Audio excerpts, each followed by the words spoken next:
this works, I'm going to take off the training wheels after a little while, and then I'm going to ride with no hands. But first, the training wheels. How many people were expecting Holly this morning? Oh, that's not, I mean, a lot of people are reading their Yahoo site. Okay, so I just want to offer acknowledgement of love for her and to help her heal. And I don't want to take away from her topic too much, so I'm going to try to integrate it with the topic that has been stewing, that I've been stewing on for a while, which is our authentic self. What is that? And many of you know my mother had a major stroke in October and passed away on January 17th. And it was a roller coaster ride on top of a roller coaster, emotional roller coaster that I've been riding for about 1.5 years. And I didn't think I could even face this when it happened.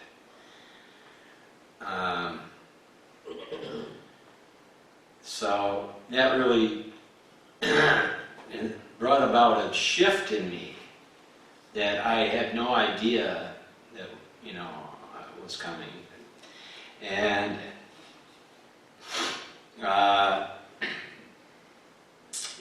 that's kind of what the inspiration for this talk is. Now, to blend that with the topic today, I was just looking up Imol, which is Gaelic for this St. Bridget. It's the Gaelic pronunciation. It's spelled Imbolic, right? Imbolc, right? Their language is very different than ours. And I really appreciated your reading, Joanna. It was educational about the, but it was also applicable to the authentic self. And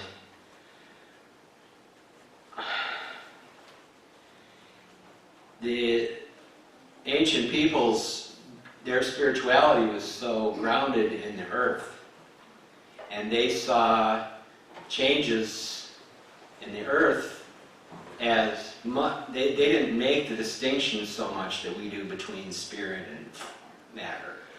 The buds on the trees were synonymous with the light coming back and the light in us, with the baby in the belly that's going to be born in the spring. All of that was all one thing.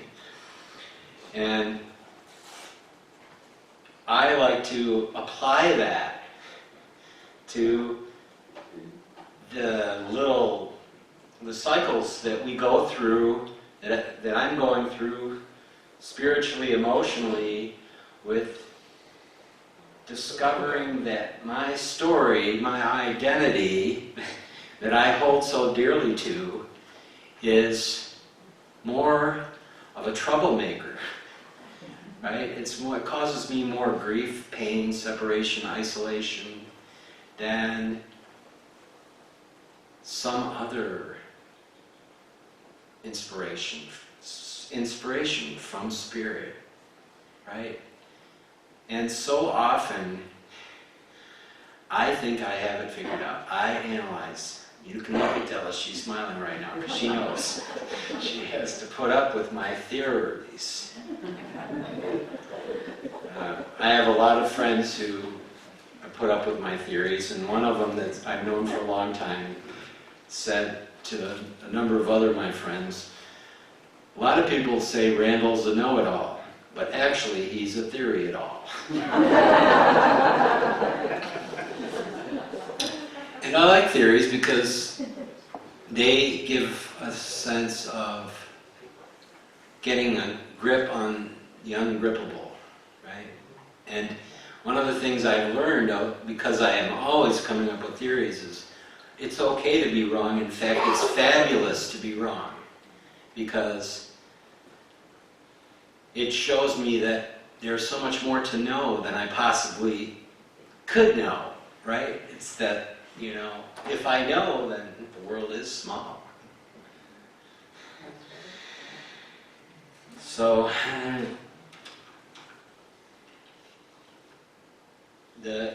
idea that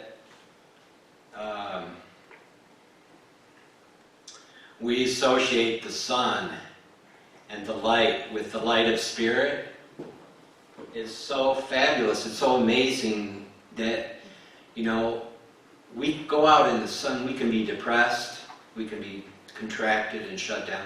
We go out in the sun and we get that vitamin D. 20 minutes of sun in the summer gives you 10,000 international units of vitamin D. Right?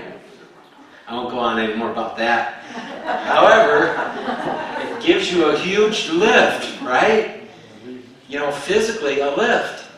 But so does the light of spirit. The light of spirit is, everything is okay.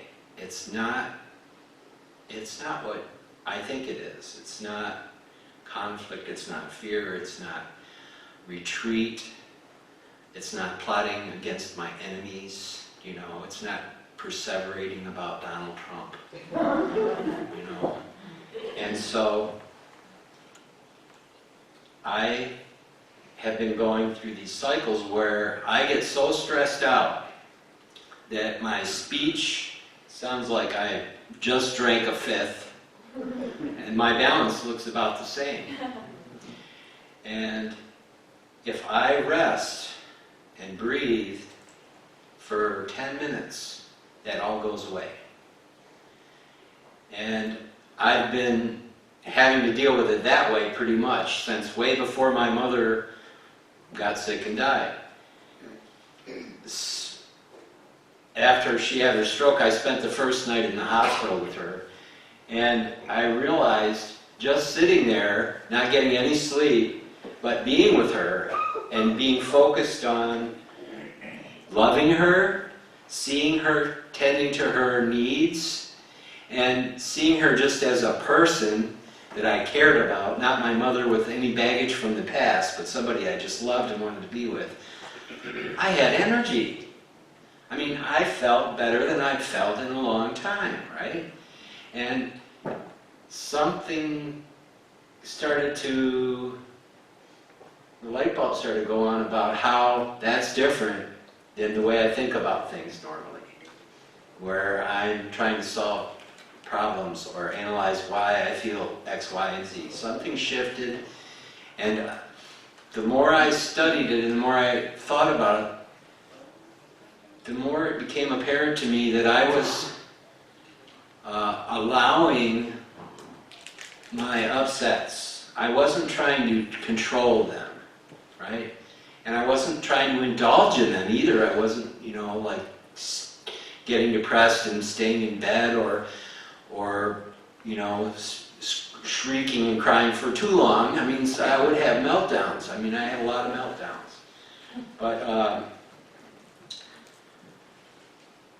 it became more and more easy to allow something like the still small voice, a peaceful presence that says everything's okay, that what I'm feeling is just baggage. Like, I wake up in the morning a lot of times and my head is like a freight train. And I'm anxious and beating myself up. You got to do this, you got to do this, you didn't do that yesterday, you got to get this done this one. Very, very hard on myself. And thankfully, one of the things I do in the morning is I go down and load the wood stove, and I have to a lot of times just sit there and let the fire build. And I'll sit there and watch the fire and watch my thoughts. And it's good because I don't just totally jump into my day. I have a moment to actually listen to the ludicrous thoughts that run through my head. It's like get up and if I follow that train of thoughts and I'm cooking breakfast, and getting Delith off to work, and by the time she leaves to work, if I don't care for that, if I don't care for myself, I'm already having anxiety at the level that my speech is getting bad and my balance is getting bad. But if I catch it, it's a whole other thing. And it's not, I'm not catching it. I'm catching myself listening to the wrong voice. There's a voice, that's like, of course students call it the Holy Spirit. People call it the higher self, guidance, the voice for God, whatever. When you hear that voice, it's nothing, there's no condemnation. There's no judgment. There's an acceptance of all of my past conditioning and all of my human foibles. And I used to think that by being spiritual or doing lots of therapy, that I could undo that voice, right? And be done with it. It hasn't proven to be true. That seems to be a chronic part of the human condition. We all have it in different ways. Mine is just hypercritical and hyper-analytical. And I've been sitting with my dad. He's 94, and he's a hypercritical, hyper-analytical physician who's always right. And we always bristle because I'm not that didn't fall far from the tree. And since my mother's passed, I've felt different. I felt a compassion for my dad that I didn't have before, because I see how lonely he is. And and we've been talking about things that help me understand more, like why he's the way he is. Like he said, I cry, but my mother hit me until I cried with a stick. And then she hit me till I stopped. And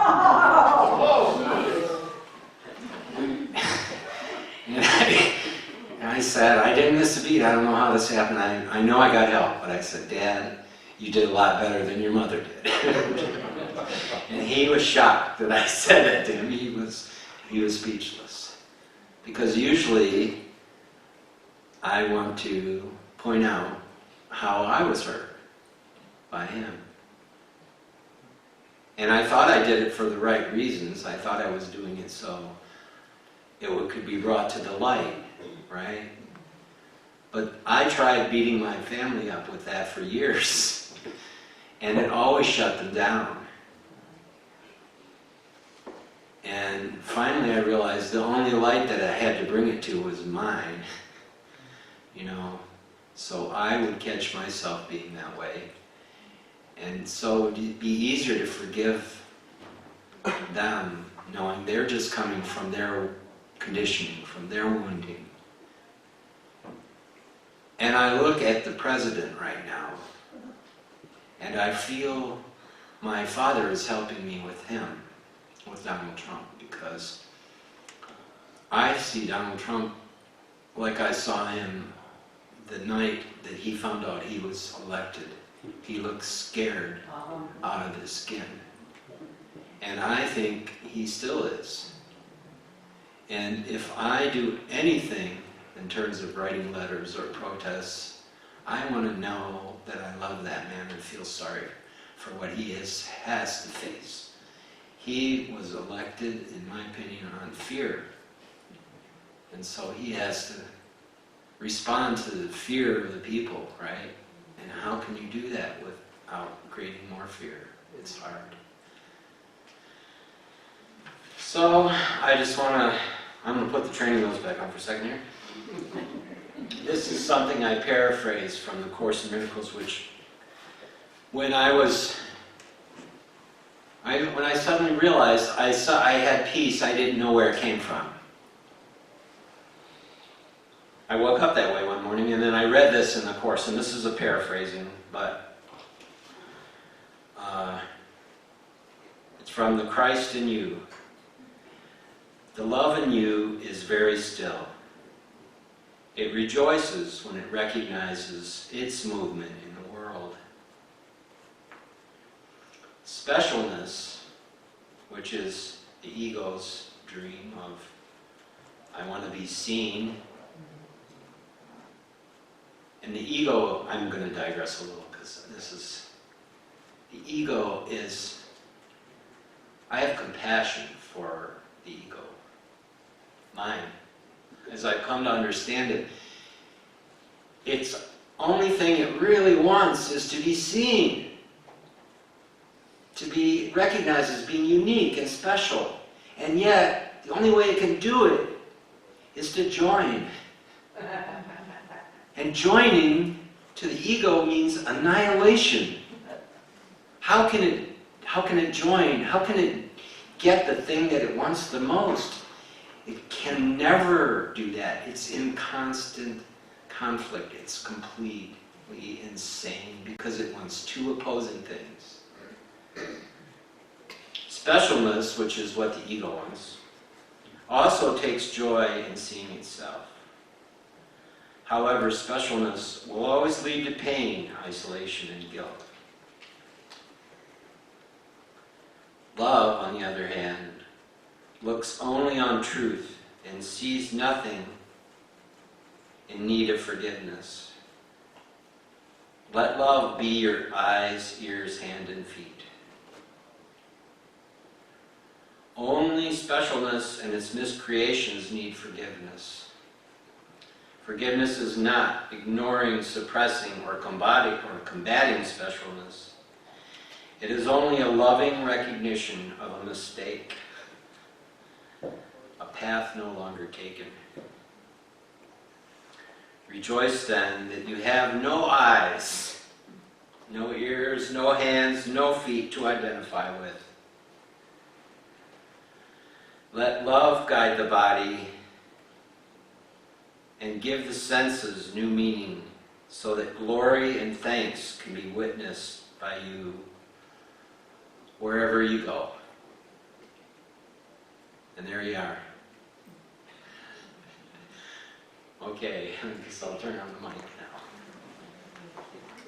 now.